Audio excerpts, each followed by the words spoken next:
Hi friends, आप सभी को मेरे वीडियो में स्वागत है। आप लोग कैसे हैं? आशा करती हूँ आप लोग अच्छे होंगे और मैं भी अच्छी हूँ।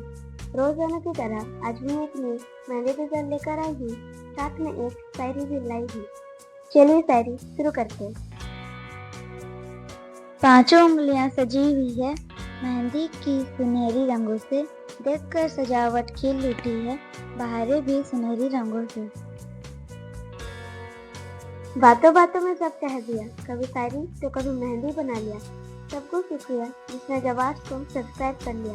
Thank you.